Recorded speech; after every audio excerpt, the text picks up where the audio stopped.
Generally peaceful daw ang ika-4 na araw ng filing ng Certificate of Candidacy o COC dito sa Central Luzon. Ito ang kinumpirma ng Direktor ng Police Regional Office 3 na si Police Brigadier General Valeriano De Leon sa CLTV News. Well, it is generally peaceful at we are all observing IATF. Ito'y dulot ng isang aktibong coordination and collaboration between all other law enforcement. Ayon sa opisyal, wala pang naisumbong ang COMELEC na local political party sa Central Luzon na lumabag maging sa ipinagbabawal na malapistang paghahain ng Certificate of Candidacy. Pero sa kasalukuyan umano ay may close coordination ngayon ang Regional Office ng PNP sa pag-ungkat ng mga kaso ng election-related violence sa ilang bayan sa Pampanga at sa lalawigan ng Nueva Ecija. Yes, nandiyan yan, nakita ko yan, binanggit ko na lugar dito sa Pampanga. Pero sa probinsya naman sa kabuuan ng Pampanga is generally peaceful.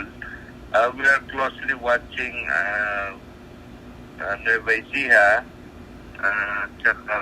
Marami akong mga pinare-review yung mga cases transpired last time, no? Kasi we can draw good practices, we can employ intervention that will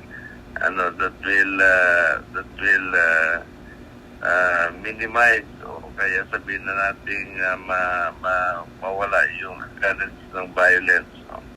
Sa record ng PNP, higit na mas mataas ang election-related violence incidents o ERVI sa tuwing magkasabay ang local and national elections.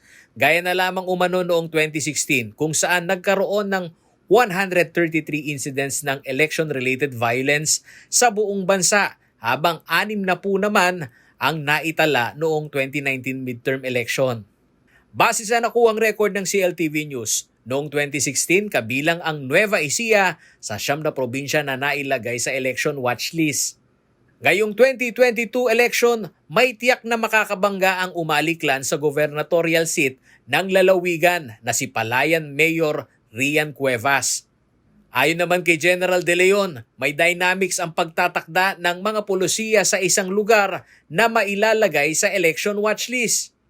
Alam natin there is an intense presence of yung may mga intense political rivalry.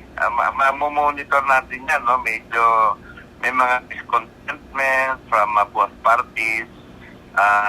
Meron na rin kami namomonitor assuming na nag-organize ng mga mga grupo nila. Samantala, sa pagharap ni Pampanga Governor Dennis Delta Pineda sa media nitong unang araw ng filing ng COC, October 1, nanawagan ito sa mga kapwa politiko na gaano man ang interes na may panalo ang kampanya ay maiwasan umano sana ang mainit na kantyawan na nagiging mitsa ng gulo tuwing halalan.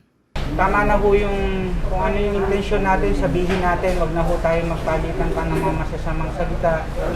Tignan na lang ho natin kung ano yung intensyon natin. Yun na lang sabihin natin sa tao. Wag na ho natin pakialaman yung intensyon ng iba. Respetuhin mo natin yung intensyon natin sa isa't isa. Tumanggi munang magbigay ng kumpirmasyon ng paghain ng COC si Pineda sa pagsabak nito sa halalan 2022 habang matunog na babangga sa angkan ng mga Pineda para sa gubernatorial seat ng Pampanga ay si dating Candaba Mayor Danilo Bailon. Paulo G. Santos, CLTV News.